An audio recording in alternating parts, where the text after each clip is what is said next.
कि अभी तक प्रेम, जबकि मीराबाई की प्रेम दृष्टि वो तो पहले से ही जागृत थी, लेकिन वो उसमें और प्रगाढ़ता चाहती थी कि मैं वृंदावन जाऊं तो मुझे वहां दोष ना दिखे। और जब प्रेम दृष्टि जागृत हो गई तब मीराबाई वृंदावन को गई।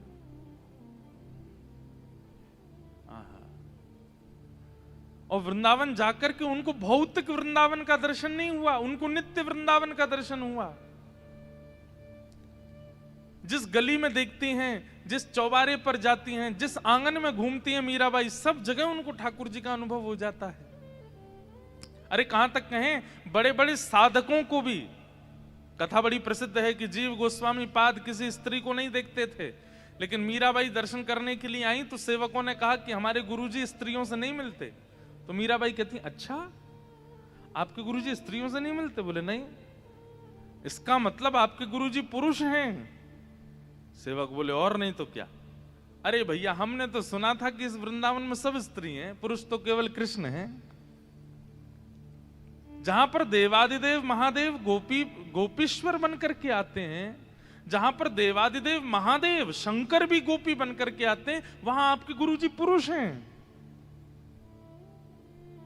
वृंदावन में तो एक ही पुरुष सुना था हमने, आपके गुरुजी भी पुरुष हैं।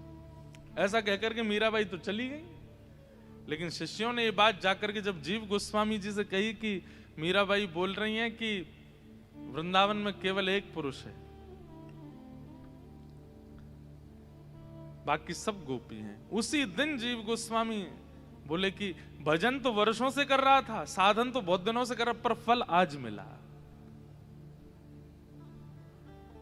क्या कि ये देह बुद्धि मेरे अंदर थी कि मैं पुरुष हूं और वो स्त्री है, और उसने आकर के मेरी इस देह बुद्धि को नष्ट कर दिया कि वृंदावन में केवल एक पुरुष है।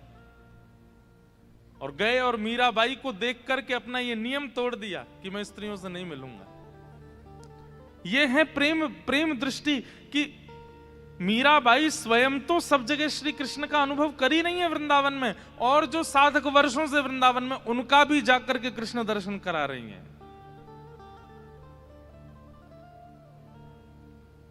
वृंदावन सामान्य नहीं है, इसलिए वृंदावन में थे शब्द का प्रयोग नहीं, वृंदावन में है शब्द का प्रयोग। ठाकुर जी लीला करते थे नहीं, करते हैं आज भी। और फिर उसके बाद सांडिल्य मुनि ने दर्शन कराया, मुझे देखो वहां दिख रहे हैं, मुझे देखो वहां दिख रहे हैं, आदि आदि सब जगह जब ठाकुर जी का अनुभव होने लगा, तब वज्रनाभ ने कहा, भगवान मैं ऐसा क्या करूं कि ब्रज मुझे स्वीकार करे? तब सांडिल्य मुनि ने 4 बातें कही। एक बात आपने बहुत सुनी होगी, नाम रूप लीला और धाम। नाम रूप लीला और धाम, ये 4 भक्ति की प्रणाली हैं, प्रेम लक्षणा भक्ति की प्रणाली हैं। परंतु इन चारों को इस क्रम से नहीं करना है। नाम रूप लीला और धाम ये बाद का क्रम है, इससे पहले का क्रम कुछ और है। क्या? धाम, लीला, रूप, फिर नाम। समझ में आई बात? सबसे पहले धाम, और फिर धाम में लीला, लीला में रूप, और रूप के बाद नाम। और अभी जो कलयुग चल रहा है ना, इसमें तो यही प्रणाली अपनानी पड़ेगी। पहले धाम जाओ, पहले वृंदावन जाओ। अब वृंदावन के जो सुंदर सुंदर घाट हैं वहां पर जाओ, जैसे कि कालीद है। आप लोग वृंदावन जाएंगे तो वृंदावन परिक्रमा लगाएंगे तो रास्ते में पड़ेगा कालीद है, जहां पर भगवान ने कालिया नाग के ऊपर नृत्य किया। तो जब कालीद का दर्शन करो तो ये नहीं आना चाहिए ठाकुर जी ने नृत्य किया, वहां बैठ करके थोड़ी देर चिंतन होना चाहिए। मतलब धाम में तो आ गए, अब धाम में उस स्थान पर बैठ के लीला, लीला का चिंतन करो। अब लीला का चिंतन कैसे? सुनो, श्री जयदेव महाप्रभु कहते हैं, बहुत ध्यान से सुनिएगा। यही यही यही प्रकल्प बताया है यहां पर सांडिल्य मुनि ने कि धाम जाओ और धाम में जिस स्थान का दर्शन करो वहां उस स्थान पर लीला का अनुभव करो। राधा रमण जी गए हैं तो आप राधा रमण जी को देखो तो आपके सामने झांकी आनी चाहिए कि श्री गोपाल भट्ट जी के शालिग्राम जी थे। गोपाल भट्ट जी बड़े व्याकुल रहते थे। एक दिन उन्होंने निवेदन किया कि नाथ आपके भी नेत्र हों, नासिका हों, होठ हों, कान हों, हाथ हों, पैर हों। और एक दिन उनकी विरह भावना से ये स्वरूप प्रकट हो गया। इस भावना से जब आप उस धाम का दर्शन करोगे तो वो धाम अवस्थित हो जाएगा चित्त में, मतलब लीलात्मक धाम का दर्शन। बहुत ध्यान से सुनिएगा। कालीध है, कालिया विषधारा गंजन जनरंजन जनरंजन। अभी महाप्रभु जगन्नाथ जी अनवसर में चले गए हैं। अगर आप लोगों के घर पे कहीं भी जगन्नाथ जी का स्वरूप हो, जगन्नाथ जी हमारी कथा में रोज जगन्नाथ जी विराजते हैं, आज नहीं आए हैं क्योंकि अगले 15 दिन के लिए जगन्नाथ जी अब अनवसर में हैं। इसलिए किसी के घर पर अगर चित्र भी हो ना जगन्नाथ जी का तो एक सुंदर वस्त्र पर इत्र लगा के जगन्नाथ जी को धरा दो। अभी 15 दिन दर्शन नहीं करना है जगन्नाथ जी का। महाप्रभु जगन्नाथ अनवसर में हैं इस वक्त। उन जगन्नाथ जी के सन्मुख जयदेव महाप्रभु गा रहे हैं, कालिया विषधारा गंजन जनरंजन जनरंजन यदुकुल नलिन दिनेश जय जय देव हरे।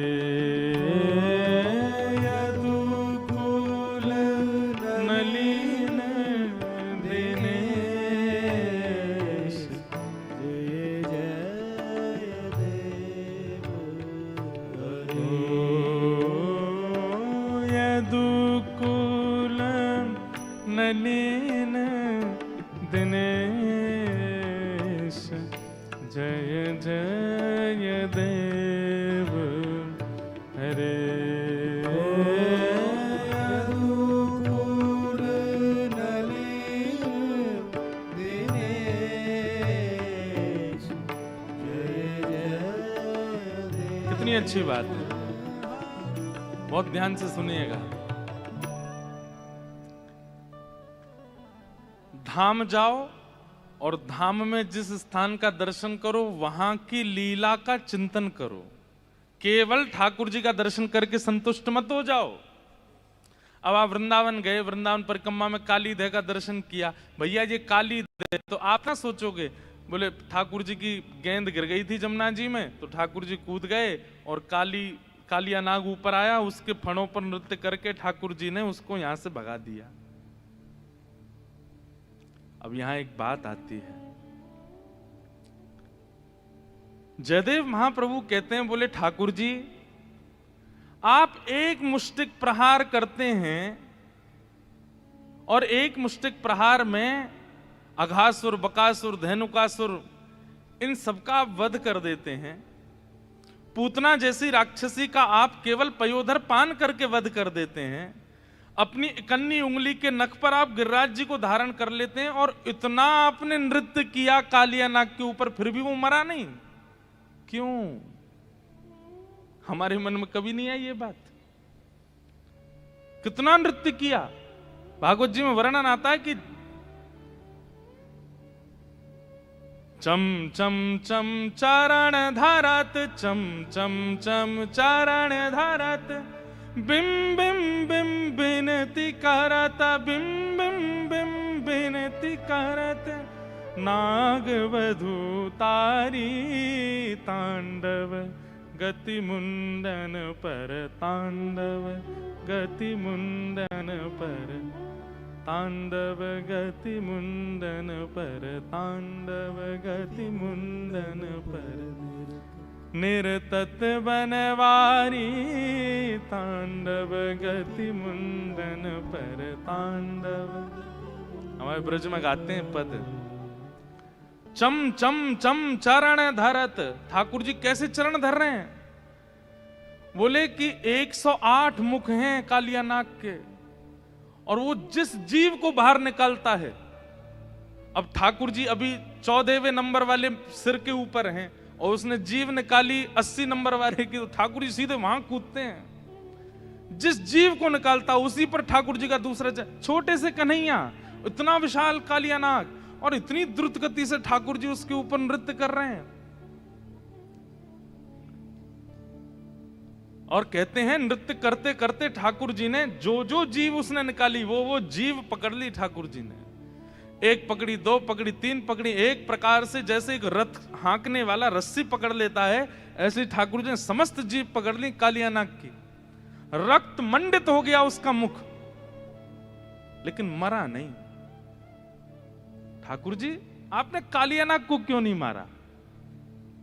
और फिर जयदेव महाप्रभु कहते हैं जन रंजन ए। कालिया नाग पर जब ठाकुर जी नृत्य कर रहे थे तो जयदेव महाप्रभु कहते हैं कि यहां पर जनरंजन हो रहा था। जनरंजन मतलब सब खुश हो रहे थे। भागवत जी में तो कह रहे हैं सब रो रहे थे। यशोदा मैया रो रही है, सब ब्रजवासी रो रहे हैं, सब घबरा रहे हैं। बोले अरे लाला नीचे उतर जा, जो सांप है खा जाएगो। ठाकुर जी मेरे दो संशय दूर करिए। बोले क्या? बोले पहला संशय तो ये कि कालिया नाग मरा क्यों नहीं इतना नृत्य करने के बाद भी, और दूसरी बात यहां किसका रंजन आप कर रहे थे?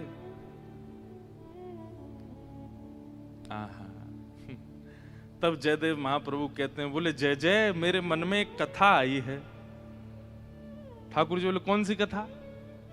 बोले मेरे मन में ऐसा भाव आया कि कालिया नाग पर नृत्य करने से 2 दिन पहले आप किशोरी जी से निकुंज में मिले थे, और वहां आपने किशोरी जी से प्रार्थना करी थी, हे श्यामाजू आप बहुत बढ़िया नृत्य करो, मुंह को भी करनो सिखाए दो। तो किशोरी जी ने आपको 2 दिन पहले नृत्य करना सिखाया था। अब जब नृत्य सिखा देते हैं गुरुजन तो फिर कहते हैं करके दिखाओ। तो आपने कहा, बोले हे श्यामाजू यहां नहीं दिखाऊंगा। बोले तो कब दिखाओ? बोले सुंदर मंच मिलेगा वहां दिखाऊंगा। मंच मिलेंगे, देखने वाले दृष्टा मिलेंगे, तब आपको नृत्य दिखाऊंगा। ठाकुर जी हमें ऐसा लगता है कि कालिया नाग वध नहीं किया आपने। ये कालिया उद्धार लीला जो थी, ये श्री जी को आप नृत्य दिखा रहे थे। आप कंडुक क्रीड़ा करके गए कालिया नाग के, जैसे ही फन खुले तो आपने देखी याते बढ़िया मंच नहीं मिलेगा, ऐसा गुदगुदो मंच है बढ़िया वर्सेटाइल मंच है, सबसे बढ़िया मंच है। तो आप उसके ऊपर चढ़ गए, और चढ़ करके आप जब नृत्य कर रहे थे तो सामने खड़े ब्रजवासी तो रो रहे थे, लेकिन पीछे खड़ी हुई श्यामाजू वो आपकी एक एक अदा को देख रही थी। आप हाथ कैसे कर रहे हैं, आप चरण कैसे कर रहे हैं, आप नेत्र कैसे घुमा रहे हैं, आपकी मुस्कान कैसी है। इसलिए जनरंजन है। बोले जन कौन है? ब्रजवासी जन, और उन ब्रजवासी जनों की अधिष्ठात्री किशोरी जी का आप रंजन कर रहे थे। इसलिए आपने कालिया नाग का वध नहीं किया। क्यों? क्योंकि उसके माध्यम से आपने श्री जी को प्रसन्न किया। जगन्नाथ महाप्रभु बोले इतनी गहराई में तुम ही सोच सकते हो जयदेव, और किसी की बस की बात नहीं है। और एक बात कहते हैं, बोले क्या? बोले सत्य कह रहे हो, यही बात है। हम किशोरी जी को नृत्य करके दिखा रहे हैं, इसलिए हमने कालिया नाग का वध नहीं किया। सामने खड़े हुए ब्रजवासी तो माध्यम हैं, पर वो नृत्य तो किशोरी जी के लिए। और भाई कोई राक्षस मिल गया, कोई दैत्य मिल गया, ठाकुर जी नाचेंगे वहां पे? नाचते थोड़ी युद्ध करते हैं, पर कालिया नाग पे नृत्य कर रहे हैं। इसका मतलब क्या है? किशोरी जी को दिखा रहे हैं, किशोरी जी के लिए। अब देखो ये क्या है, लीला हमें केवल इतनी पता है कि ठाकुर जी कालिया नाग के पास गए और उसके ऊपर कूद करके ठाकुर जी ने उसको भगा दिया। लेकिन अब लीला का विस्तार जयदेव महाप्रभु ने कर दिया। बोले असली बात तो ये है। ये कैसे हुआ? धाम जाओ, और धाम में जिस स्थान पर बैठो वहां की जितनी आपको कथा पता है उतनी कथा चित्त में विराजमान करके अब उस लीला का चिंतन करो। और चिंतन करते हुए जब आप अनुसंधान करेंगे और चिंतन करेंगे तो क्या होगा, वो लीला जितनी पता है उससे अधिक आपको अनुभव होने लग जाएगी। तो धाम, लीला, और फिर धाम और लीला के दोनों के संबंध से तीसरा क्या प्राप्त होगा, बोले रूप, ठाकुर जी का रूप, तीनों प्राप्त हो जाएंगे।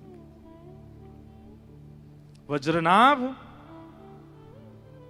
तुम्हारे लिए अब यही उपदेश है क्या कि तुम जाओ और ब्रजमंडल में मैं तुम्हें बताऊंगा कहां राधा कुंड है, कहां कृष्ण कुंड है, कहां ठाकुर जी की खिरक है, कहां नंदगांव है, कहां बरसाना है, कहां कोकिलावन है, कहां वंशीवट है, कहां केसी घाट है, ये सब मैं तुम्हें बताऊंगा। तुम बस उन जगह पर जाना और जाकर के सुंदर भगवान की लीला कथामृत चिंतन करके उस स्थान का उद्धार, उस स्थान का पुनरावृत्ति करना, उसका पुनः खोज करना। धाम, लीला, इन दोनों का तुम चिंतन करना, तुम्हारे मानसी में रूप दिखने लगेगा। फिर तुम नहीं कहोगे कि इस ब्रज में कोई नहीं है, तुमको जहां देखोगे वहां लीलाओं का अनुभव होने लग जाएगा। अब वज्रनाभ के पास तो एक बाधा थी, क्या कि वज्रनाभ के लिए व्रज प्रगट नहीं है, उसको सांडिल्य मुनि से आज्ञा लेकर के जाना है और जाकर के फिर अनुभव करना है। पर हमारे लिए तो व्रज प्रकट है, हमें पता है राधा कुंड कहाँ है, हमें पता है कृष्ण कुंड कहाँ है, हमें पता है केसी घाट कहाँ है, हमें पता है वंशीवट कहाँ है, हमें पता है सेवा कुंज कहाँ है, पर वज्रनाभ को नहीं पता। तो सांडिल्य मुनि बैठ करके उसको कथा सुना रहे हैं और कथा सुनाते हुए फिर उसको सब बता रहे हैं, वहां केसी घाट है, वहां पर वंशीवट है, उधर कृष्ण कुंड है, उधर श्याम कुंड है, इधर ये स्थान है, इधर ये स्थान, यहाँ पे ये लीला हुई, यहाँ पे ये लीला हुई। सीधी बात, भगवान का अनुभव करना है, भगवान की लीला को प्रेम दृष्टि से देखना है, तो उसके लिए सबसे पहले धाम और धाम में जाकर के लीला का स्मरण करना पड़ेगा, तभी हो पाएगा।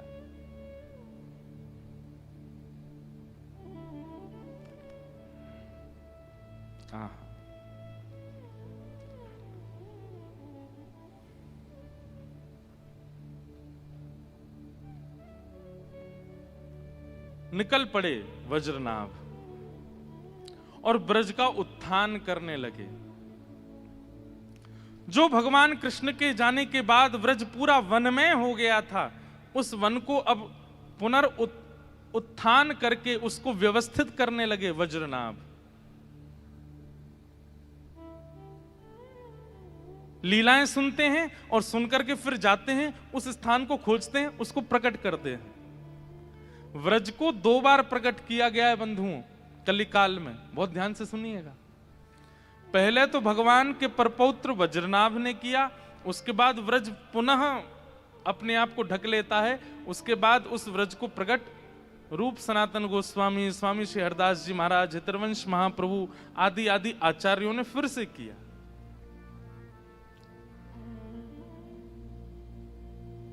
आहा, एक दिन वज्रनाभ बैठे थे, सांडिल्य मुनि ने कहा, वज्रनाभ अब तुम्हें अनुभव होता है ठाकुर जी की लीला का? अब तुम्हें क्या दिखाई देता है वृंदावन में? तब वज्रनाभ यमुना तट पर बैठे बैठे कहते हैं, हे सांडिल्य मुनि, एक सुंदर वेणु की ध्वनि आ रही है मेरे कान में। ऐसा लग रहा है श्याम सुंदर पीछे ही खड़े हैं और पीछे खड़े होकर के वंशी बजा रहे हैं। वंशी कौन बजावे द्वारे मेरे, वंशी कौन बजावे वंशी कौन बजावे द्वारे मेरे, वंशी कौन बजावे। गाओ सब लोग। वंशी कौन बजावे द्वारे मेरे वंशी कौन बजावे। आहा,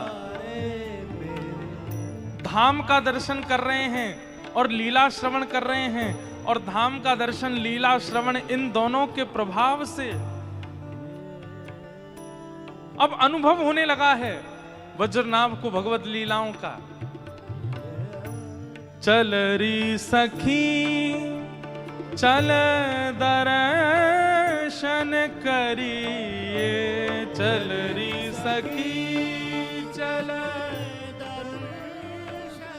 अरे सांडिल्य मुनि को अब मुनि नहीं कह रहे हैं, गुरुजी नहीं कह रहे हैं।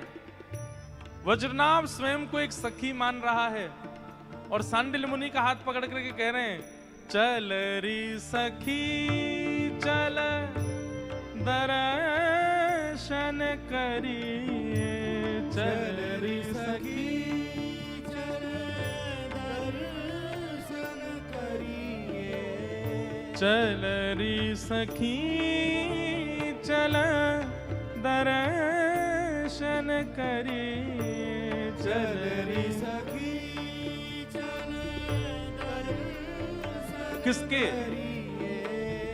जो नंद बाबा की धेनु चरावे, जो नंद बाबा की धेनु चरावे, हे जो नंद बाबा की धेनु चरावे, जो नंद बाबा की धेनु चरावे, द्वार में वंशी कौन बजावे द्वारे मेरे वंशी कौन बजावे, द्वारे मेरे वंशी कौन बजावे, द्वारे मेरे वंशी कौन बजावे। बोलो वृंदावन बिहारी लाल की जय। वज्रनाभ को अब अनुभव हो रहा है। जो वज्रनाभ ये कहता हुआ आया था कि इस ब्रज में लीला होती थी, अब उसे प्रत्यक्ष दिख रही है।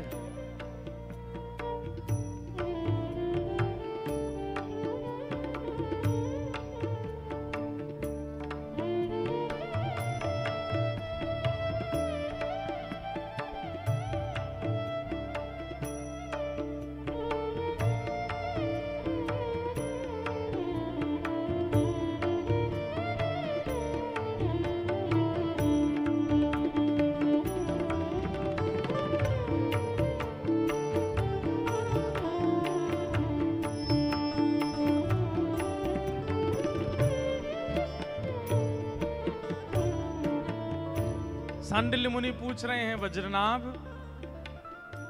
अब क्या देख रहे हो तुम? बोले ठाकुर जी वन से गैया चरा के हुए आ रहे हैं वापस, और सब ब्रज गोपियां अपनी अपनी अटारियों पर खड़ी हैं, कोई अपने जंगले पर खड़ी हैं, कोई अपने द्वार पर खड़ी हैं, सब ठाकुर जी की उस श्याम मनोहर झांकी का दर्शन कर रहे हैं।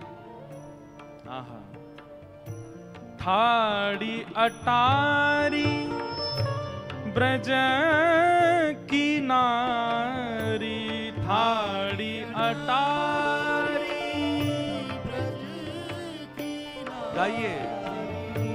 ठाड़ी अटारी ब्रज की नारी,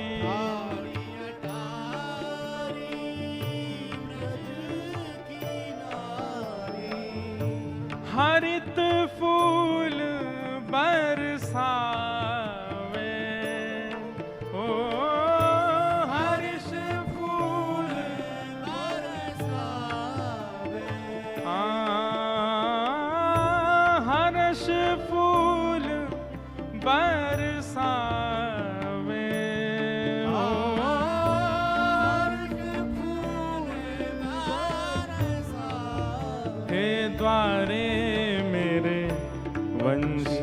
कौन बजावे द्वारे मेरे, बंशी कौन बजावे द्वारे मेरे, बंशी कौन बजावे द्वारे मेरे, बंशी कौन बजावे। बंधुओं, भगवान की सबसे मधुर लीलाओं में एक मधुर लीला है जिसका नाम है छाक लीला। छाक लीला का मतलब क्या है? ठाकुर जी जब वन भोज करने के लिए जाते हैं वन में, अपने अपने घरों से सब ब्रजवासी निकल के आते हैं अपनी अपनी बछिया गैयाओं को लेकर के, और सब नंद भवन पर प्रतीक्षा करते हैं कि लाला आ रहा होगा। तब अपनी छोटी छोटी गैयाओं को लेकर के ठाकुर जी आते हैं बाहर।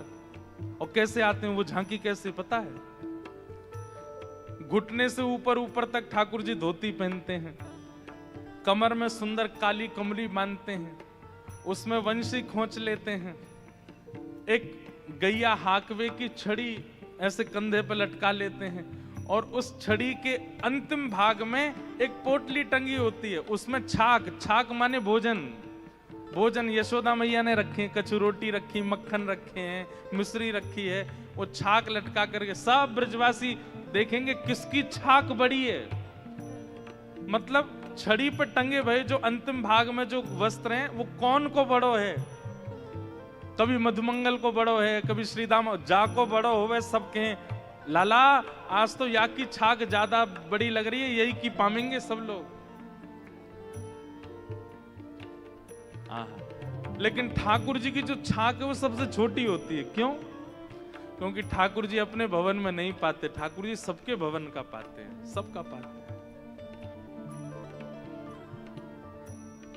गौचारण करने के लिए जब जाते हैं तो गैया तो चरती रहती हैं, और वहां सब ब्रजवासी गोप ग्वाल घेर करके बैठ जाते हैं। मध्य में ठाकुर जी। सुकाचार्य जी वर्णन करते हैं, विभ्रद वेणुम जठर पटयो शांग वेत्रे च कच्छे वामे पाणे मृषण कवलम तत्फलम लांगुलीषु तिष्ठन मध्य। चारों तरफ गोप ग्वाल बैठ जाते हैं और बीच में ठाकुर जी बैठते हैं, और सबसे पूछते हैं भैया कहां कहां लेके आए हो, नेक नेक बताओ। एक लीला है कि यशोदा मैया ने आज लाला के काजे सुंदर दही भेजी, लेकिन जैसे ही कोई सामग्री ठाकुर जी के पास आती है, ठाकुर जी का भाव है कि पहले श्री जी को निवेदित करते हैं, किशोरी जी को निवेदित करेंगे, अच्छी सामग्री आवेगी फिर उसके बाद पाते हैं। तो आज जैसे ही वन में भोजन करने के लिए ठाकुर जी गए तो सबसे ज्यादा भूख लगती है ठाकुर जी के सखा मधुमंगल को। वन में पहुंचने की देरी नहीं होती कि चिल्लाना शुरू कर, लाला भूख लग रही है बहुत जोर से, जल्दी से छाक खोल ले, लाला अभी तो भूख लग रही है, कब पहुंचेंगे हम, कब बैठेंगे, जल्दी खोल ले, अरे मुकुश श्रीदामा की छाक में ते अचार की खुशबू आ रही है, लाला जल्दी खोल ले। ठाकुर जी कहें तो नेक में ही भूख लगी आवे, भोजन को कोई नाम बोल दे तेरे मुंह में ऐसा पानी आवे, तो सुबह बाल भोग ना करके आयो, करके आयो लाला, इतने चल के आए ना बात मेरो सबरो भोजन पच गो, मुंह फिर तो भूख लगी आई।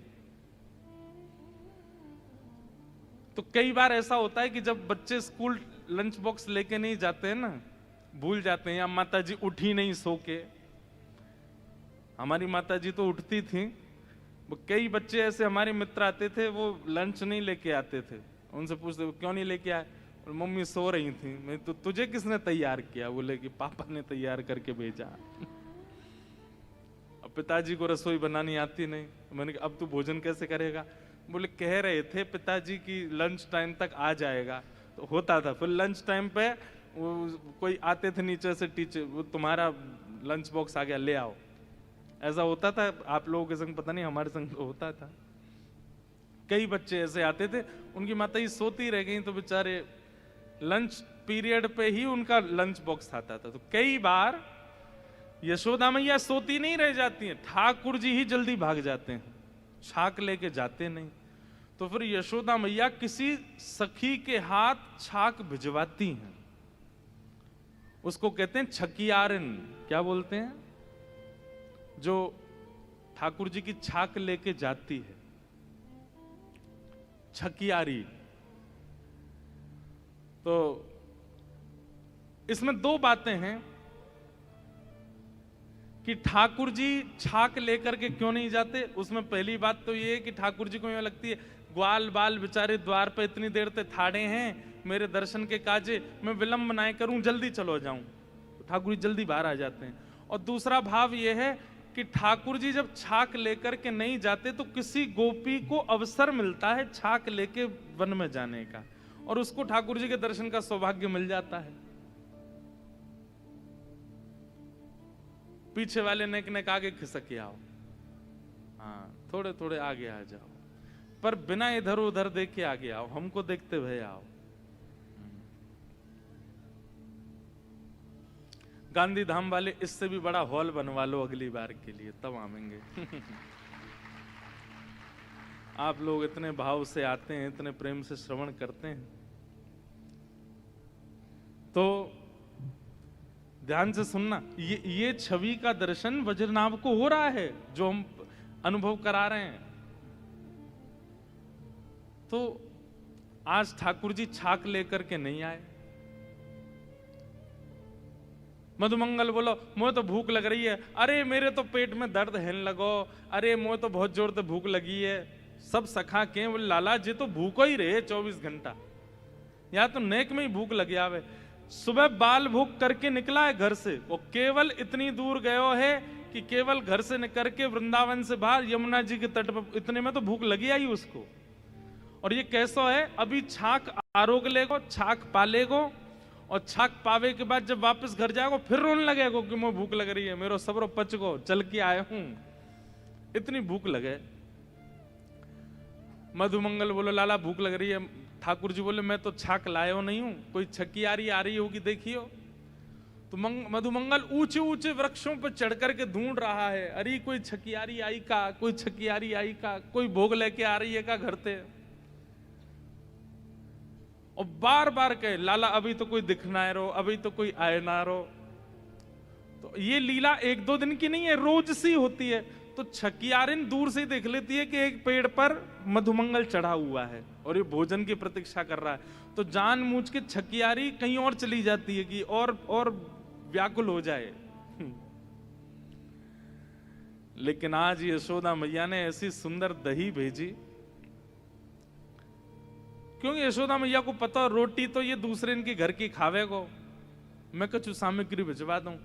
वह दही को देख करके ठाकुर जी के मन में इतना सुख आयो। जैसी छकियारी आई, मधुमंगल नीचे आगो, आकर के लड़न लगो, हेरी तो इतनी देर लग गई, इतनी देर लगो करे, हम यहाँ भूखे बिलबिला रहे हैं, भूख लग रही है, लाला बेचारो भूखो बैठो है। ठाकुर जी बोले सांची बोले कर, कोई और भूख ना लगी, यही लग रही है सबसे ज्यादा। लेकिन दही का रूप रंग देखते ही ठाकुर जी बोले ये तो पहले श्री जी को पधरानी चाहिए। और तुरंत मधुमंगल के हाथ से ठाकुर जी ने दही ले ली। बोले सुनो बैठो यहीं पे। बोले लाला कावे हो? बोले तो पता है हमारे ब्रज में एक वृक्ष है। बोले तो वह वृक्ष के नीचे सामग्री धरवे थे, वृक्ष में थे अमृत बिंदु गिरे, वो अमृत बिंदु गिरते ही भोजन जो है का अमृत तुल्य है जाए, वाकु पावे के बाद में युवावस्था बनी रहे। मधुमंगल बोला अच्छा लाला। फिर बोले नेक देर प्रतीक्षा कर, मैं यहां में अमृत बिंदु डलवा के लाऊं। अरे लाला हमारे तो प्राण ही निकल जाएंगे, तू कहां जाएगा? ठाकुर जी बोले तू बैठो रहे मैं जा। बोले हम ले चल। बोले ना है एक ही व्यक्ति जा सके, ज्यादा जामे तो अमृत ना निकले। अच्छा ठीक है लाला चलो जा।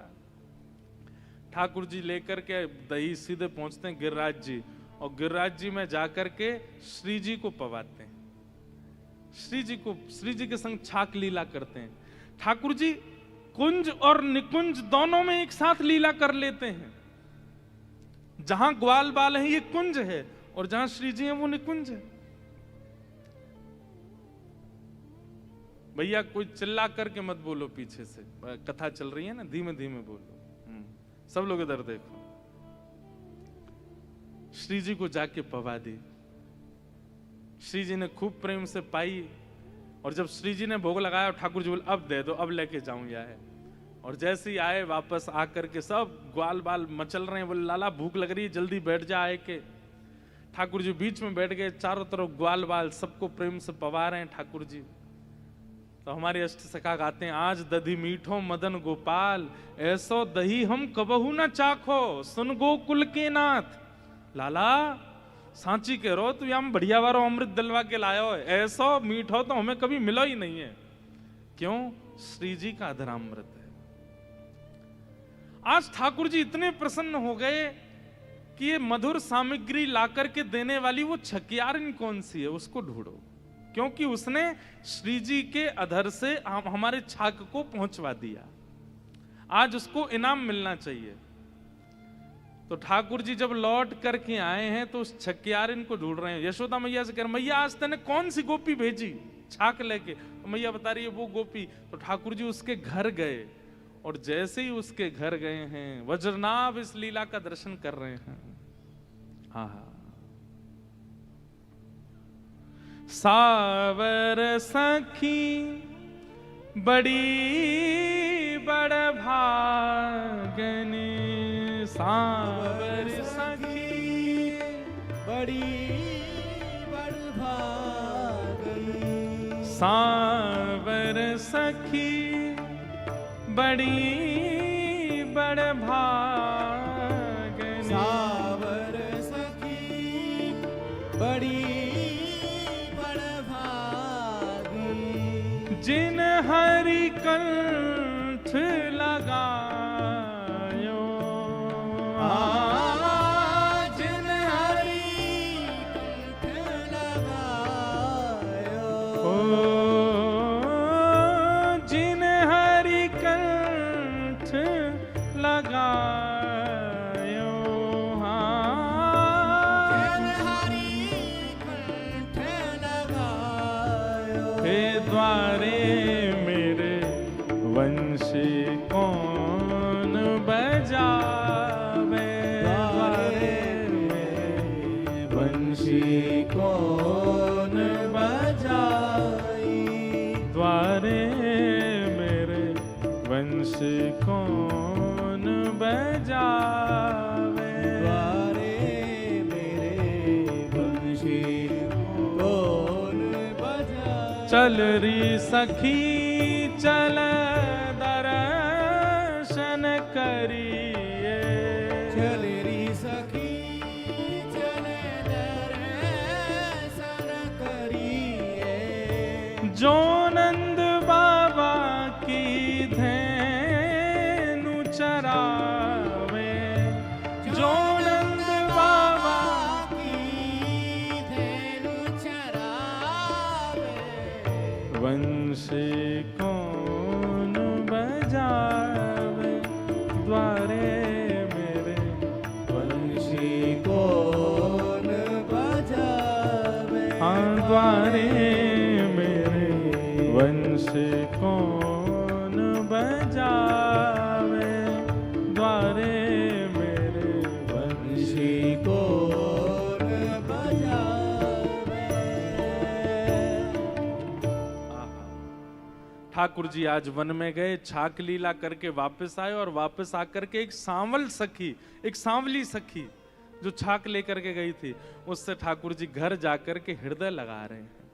और ये दर्शन किसको हो रहा है? वज्रनाभ को। किस प्रभाव से? धाम दर्शन और धाम दर्शन करते हुए लीला श्रवण। धाम दर्शन और लीला श्रवण ये दो साधन किए हैं, और इनका परिणाम क्या हुआ कि रूप का अनुभव होने लगा, दिखने लगे ठाकुर जी। जिस वृंदावन में कोई नहीं दिख रहा था वज्रनाभ को, उस वृंदावन में लीला दिखने लगी, गली दिखने लगी, चौबारे दिखने लगे, अटारी दिखने लगी, सखियां दिखने लगी, लीलाएं दिखने लगी। सांडिल्य मुनि के चरणों में प्रणाम किया, बोले भगवान सब आपकी कृपा। तो ये भजन का रूप है। सबसे पहले तो धाम जाओ, और धाम में जिस स्थान पर जाओ उस स्थान की लीला श्रवण करो। आप गोवर्धन गए हैं परिक्रमा लगाने, लेकिन गिरिराज जी की लीला नहीं सुनेंगे तो परिक्रमा का कोई फल नहीं मिलेगा। फल तो मिल जाएगा, लेकिन फल चाहते हो वो बात अलग है, पर प्रेमी लोग फल नहीं चाहते। प्रेमी लोग तो केवल प्रेम आस्वादन चाहते हैं। तो इसलिए गिरिराज की कोई लीला सुन करो, वहां बैठ करके। राधा कुंड गए तो राधा कुंड की लीला सुनो, कृष्ण कुंड गए तो वहां की लीला सुनो, नंदगांव गए तो वहां की लीला सुनो।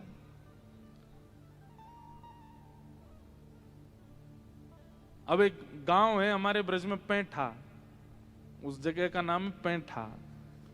उसका नाम पैंठा क्यों पड़ गया? बोले जब भगवान श्री कृष्ण वृंदावन से लीला पूरी करके मथुरा गए तो भगवान का ऐश्वर्य रूप मथुरा चला गया, लेकिन श्री कृष्ण चतुर्भुज रूप धारण करके वहीं बैठ गए। तो गोपियां दर्शन करते ढूंढती ढूंढती जा रही थी, कृष्ण कहां है, श्याम सुंदर कहां है। तभी उन्होंने एक जगह देखा 4 भुजा वाले ठाकुर जी बैठे हैं। तो 4 भुजा वाले ठाकुर जी वो स्वयं कृष्ण ही हैं, लेकिन 4 भुजा थी। तो 4 भुजा देख करके बोली, अरे कोई देवता बैठो है हमारे ब्रज में, या तो प्रार्थना करके यूं कह दो कि 2 भुजा वालों कन्हैया हमको दे दो।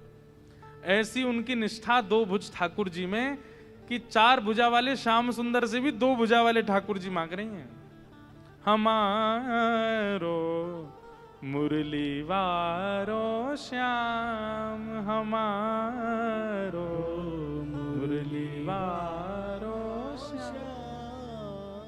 चतुर्भुज भगवान बोले मैं ही हूं श्याम सुंदर। तो गोपी कह रही आप नहीं हो। विनवंशी वनमाल कंठिका नहीं पहचानत नाम। अरे 2 भुजा वाले और बिना वंशी के हम पहचाने ही ना ये कौन है। हमारो कन्हैया तो 2 भुजा वारो। तो ये गोपियां रोज जाती थी कहां? बोले चतुर्भुज बैठा, और बैठा बैठा थी वो पैंठा। वहां चतुर्भुज भगवान बैठे, इसलिए नाम पड़ गया पैंठा। अब लीला धाम पर जाकर के जब चिंतन करोगे और नेत्रबंद करके उसका खूब निरध्यासन करोगे तो धीरे धीरे धीरे धीरे धीरे धीरे क्या होगा, उस लीला में विस्तार दिखने लगेगा। और ऐसा भी हो सकता है कि आप किसी तीर्थ में जाओ, वहां की कथा ना पता हो, लेकिन आपके पहुंचते ही वहां की कथा अपने आप आपके चित्त में आने लग जाएगी, अपने आप जागृत होने लग जाएगी। यहां ये लीला हुई होगी, यहां ऐसा कुछ हुआ होगा, दिखने लगा वज्रनाभ को। लेकिन वज्रनाभ, सांडिल्य मुनि बोले अब तुम प्रसन्न हो, अब तुम खुश हो, अब दूसरा काम और करो वज्रनाभ। बोले क्या? अब तुमने ब्रज के धामों का तो उत्थान कर दिया, ब्रज में लीला स्थलियों को तो खोज लिया, अब ब्रज में लोगों को लाओ जो ऐसे रसिक प्रेमी हों, जो ब्रजवासियों के वंशधर हों, उन सबको ब्रज में ला ला के विराजमान करो। लेकिन वज्रनाभ ने कहा कि भगवान मैं लोगों को तो ले आऊंगा, लेकिन सबके चित्त में लीला प्रकट हो पाए ये संभव नहीं है। और सबसे बड़ी बात, मेरी 16,100 माताएं हैं, वे रोती रहती हैं कृष्ण विरह में, उनके लिए मैं क्या करूं? तब सांडिल्य मुनि बोले तो फिर तुम एक काम करो। बोले क्या? ठाकुर जी का एक विग्रह निर्माण करो और एक मंदिर में ठाकुर जी का विग्रह विराजमान करके उनकी आराधना, पूजा, सेवा प्रारंभ करो। जब रूप में ठाकुर जी सामने होंगे तो लीला सुनने में और सुख मिलेगा। तब कहां गए वज्रनाभ? कंस के कारागृह में, जहां भगवान श्री कृष्ण ने जन्म लिया। और कंस के कारागृह में जहां पर ठाकुर जी का प्रादुर्भाव हुआ, उस शिला से 3 रूपों का निर्माण किया,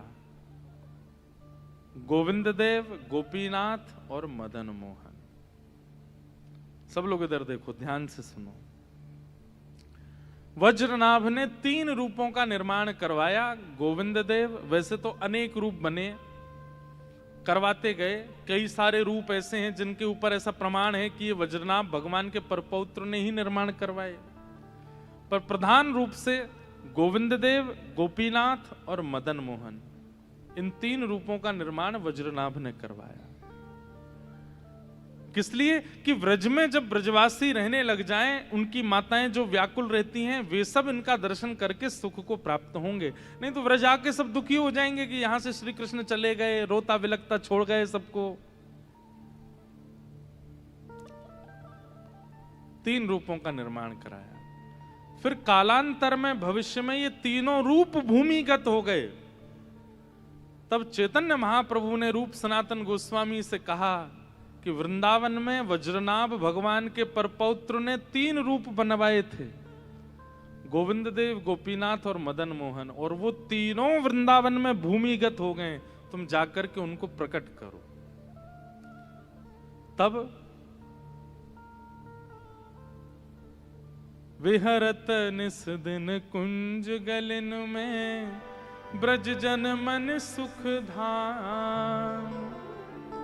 विहरत निस दिन कुंज गलिन में ब्रज जन मन सुख धाम। हे मदन मोहन को रूप निरख के, मदन मोहन को रूप निरख के, श्री मदन मोहन को रूप निरख के, मदन मोहन को रूप निरख के, सनातन बल बल जाए वृंदावन मेरो वृंदावन, वृंदावन मेरो वृंदावन, हे श्री वृंदावन प्यारो वृंदावन, श्री वृंदावन प्यारो वृंदावन। इस प्रकार सनातन गोस्वामी को मदन मोहन जी प्राप्त हुए। सब सुख सागर रूप उजागर रहे वृंदावन धाम। सब सुख सागर रूप उजागर रहे वृंदावन धाम। हे रूप गोस्वामी प्रगट कियो जहां, रूप गोस्वामी प्रगट कियो हे रूप गोस्वामी प्रगट कियो जहां। रूप गोस्वामी प्रगट कियो राधा गोविंद रूप निधान वृंदावन मेरो वृंदावन। हे वृंदावन प्यारो वृंदावन। हे श्री वृंदावन मेरो वृंदावन। श्री वृंदावन प्यारो वृंदावन। रूप गोस्वामी प्रगट कियो जहां, रूप गोस्वामी प्रगट कियो राधा गोविंद रूप निधान वृंदावन मेरो वृंदावन। वृंदावन मेरो वृंदावन। हे श्री वृंदावन प्यारो वृंदावन। श्री वृंदावन प्यारो वृंदावन। और रूप गोस्वामी को प्यारे राधा गोविंद देव प्रभु मिल गए। और तभी आए मधु पंडित। मधु पंडित की तो ऐसी कथा कि वो केवल बैठ करके कथा सुन रहे थे, और कथा में व्यास जी ने कहा कि श्री कृष्ण वृंदावन में बसते हैं। कथा पंडाल से सीधे वृंदावन चले गए। किसी से पूछा ताछा कुछ नहीं, बोले व्यास जी कह रहे हैं वृंदावन में श्री कृष्ण है, चले जाए। और जाकर के वृंदावन में खोजने लगे। तभी गोपी ग्वाल सब ही और धारे प्यारो गोपी नाम।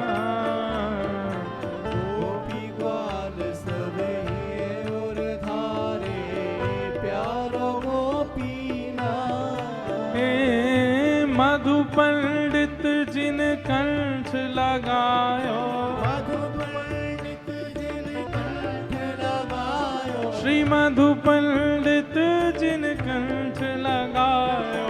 श्री मधु पंडित जिन कंठ लगायो। जहाँ है रही जय जयकार वृंदावन मेरो वृंदावन। हे वृंदावन मेरो वृंदावन। हे श्री वृंदावन प्यारो वृंदावन। श्री वृंदावन मेरो वृंदावन। हे श्री वृंदावन मेरो वृंदावन। श्री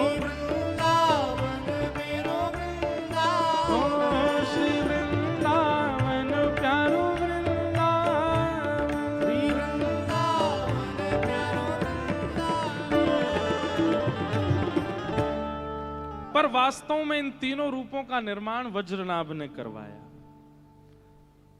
और उस शिला से करवाया जिस शिला पर देवकी मैया ने ठाकुर जी को जन्म दिया। भगवान की जन्म वेदी से निर्मित ठाकुर जी हैं ये।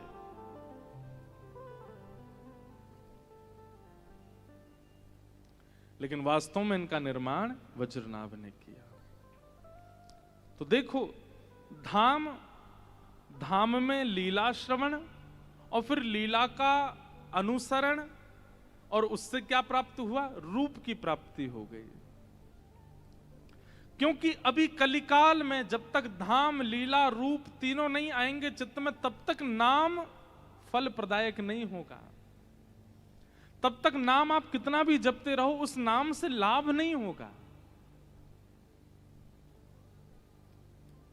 नाम से लाभ तो तभी होगा जब ये द्वापर में, ये त्रेता में, ये सतयुग में संभव था कि ठाकुर जी का नाम प्रथम ले लिया गया और फिर उसके बाद लीला प्रकट हो गई, धाम प्रकट हो गया, आदि आदि। पर अभी समय बदल गया।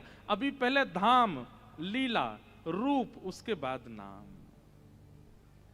कई लोग नाम आश्रय पहले ले लेते हैं, अच्छी बात है, उसमें बुराई नहीं है। अगर आप नाम, रूप, लीला, धाम भी चलोगे तो भी कोई दिक्कत नहीं है। लेकिन फिर भी जैसे कहते हैं ना कि दवाई भोजन के बाद लेनी चाहिए, पेट में गर्मी नहीं बनती। आपको भोजन से पहले ले लें तो भाई रोग तो दूर करेगी, लेकिन गर्मी बनने का और साइड इफेक्ट होने का थोड़ा चांस बढ़ जाता है। तो हम तो यही रिकमेंड करते हैं कि सबसे पहले धाम और लीला, इन दोनों पर जितना हो सके चिंतन करो। ठाकुर जी के धामों का दर्शन और उन धामों में भी लीलाओं का श्रवण। यहां कौन सी लीला हुई, यहां कौन सी लीला हुई, यहां कैसी लीला हुई, यहां कैसी लीला हुई, आदि आदि। और फिर उसके बाद उसका चिंतन, और चिंतन के बाद जब रूप प्रकट होने लग जाए चित्त में, वो लीला प्रकट होने लग जाए, तब नाम जप में बैठो।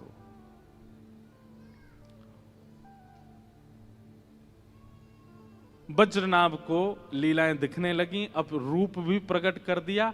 अब वज्रनाभ एकांत में यमुना जी के तट पर बैठ करके खूब नाम करते हैं। लेकिन जो 16,100 माताएं साथ में आई थीं द्वारिका से, वे अभी भी विचलित हैं। उनका कल्याण कैसे हो? तब वे 16,100 माताएं एक दिन मन में बात करती हैं कि हमारी जो 8 बड़ी बहनें थीं, मतलब भगवान की 16,108 पत्नियां हैं, जिनमें से 8 भगवान के साथ जा चुकी हैं, 16,100 बची हैं। तो ये आपस में चर्चा करती हैं कि हमारी जो 8 बड़ी बहनें थीं भगवान की अष्टपटरानियां, उनमें से एक पटरानी जल के रूप में, यमुना जी के रूप में बह रही हैं वृंदावन में। चलो उनके पास चलते हैं। और तब भगवान की 16,100 राजकुमारियां यमुना तट पर जाती हैं।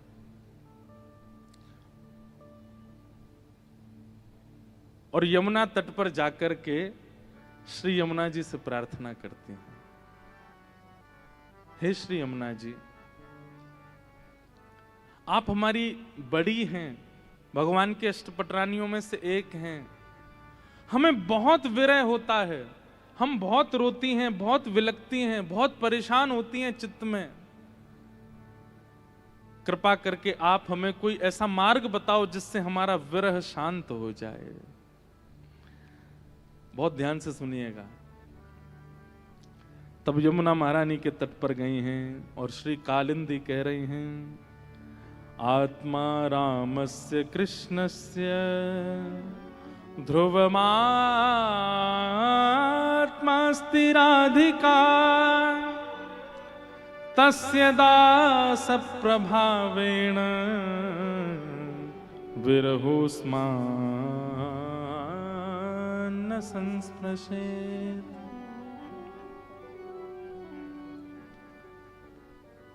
बहुत ध्यान से सुनो।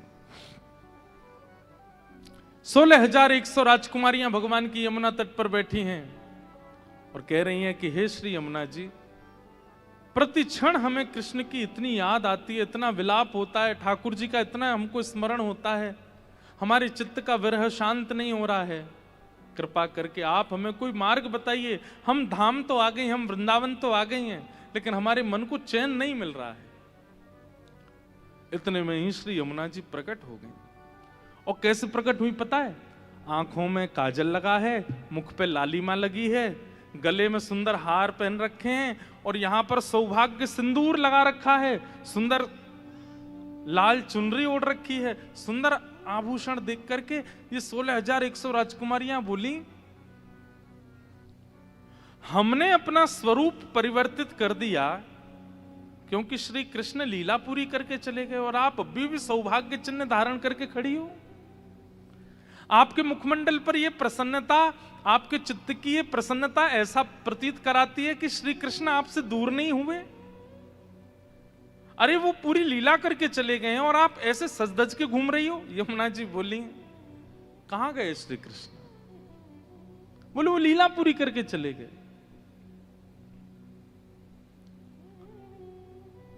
हम इतनी विरह कातर हो रही हैं, आप इतनी प्रसन्न कैसे हो? यमुना जी बोली, मैं जो कहूं उसको भली भांति समझना। बोले क्या? बोले व्यक्ति अपनी वस्तु से दूर होता है, लेकिन अपने अंग प्रत्यंग से दूर कभी नहीं होता।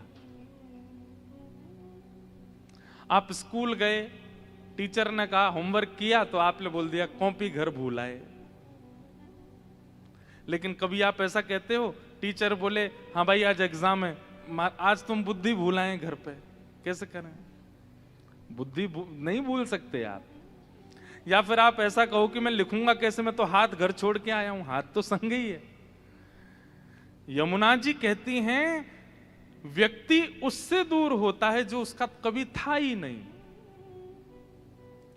बहुत ध्यान से सुनिएगा, व्यक्ति उससे दूर होता है जो उसका कभी था ही नहीं, पर आत्मा तो उसकी ही होती है और वो उसके साथ ही रहता है हमेशा।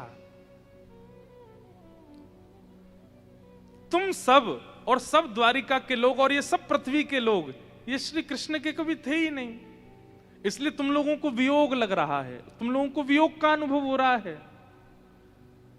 पर ये व्रज, ये वृंदावन और इस वृंदावन के अधिष्ठात्री श्री किशोरी जी, राधा रानी, ये तो कृष्ण की आत्मा है। कि आत्मा रामस्य कृष्णस्य ध्रुवमास्माति राधिका तस्य दास प्रभावेण विरहोस्मान संस्पृशेत। यमुना जी कहती हैं श्री राधा रानी तो कृष्ण की आधा हैं। आधा मतलब आधार। श्री कृष्ण का अंग श्री किशोरी जी हैं, श्री कृष्ण की आत्मा श्री किशोरी जी हैं, श्री कृष्ण की श्वास श्री किशोरी जी हैं। वास्तव में द्वारिका लीला, मथुरा लीला और 16,108 विवाह, यहां कृष्ण ने हमको, हम उनके थे नहीं, हमको स्वीकार किया। पर किशोरी जी और ब्रजवासी तो सदा से उन्हीं के हैं, उनसे कभी एक नहीं अलग नहीं होता। आज हमने कथा के प्रारंभ में ही गाया, कृष्ण चित्त स्थिता राधा, राधा चित्त स्थितो हरि, जीवने निधने नित्यम राधा कृष्ण गतिर्मम। श्री किशोरी जी अलग थोड़ी हैं ठाकुर जी से, और मैं उनकी दासी हूं, मैं किशोरी जी की दासी हूं। और उनके दासत्व का यह प्रभाव है कि विरहोस्मान न संस्पृशेत, मुझे विरह नहीं होता, मुझे व्याकुलता नहीं होती। और व्याकुल विरही वो होता है जिसकी वस्तु खो जाए, और प्रसन्न वो होता है जिसकी वस्तु साथ रहे। मैं किशोरी जी की दासत्व में रहती हूं, और किशोरी जी के दासत्व में रहने के कारण मुझे श्री कृष्ण हमेशा समीप दिखते हैं। और जब मेरे प्रियतम मेरे समीप हैं तो मैं सौभाग्य क्यों ना धारण करूं, मैं श्रृंगार क्यों ना करूं।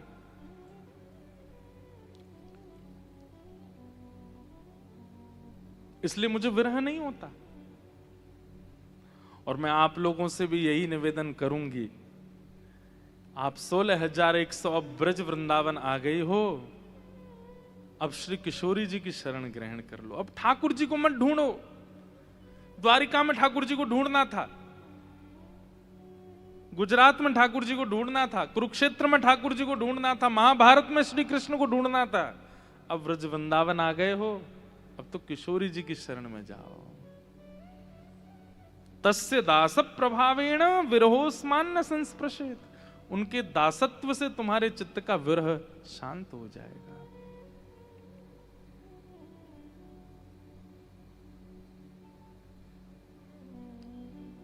किशोरी मोहे अपनो ही कर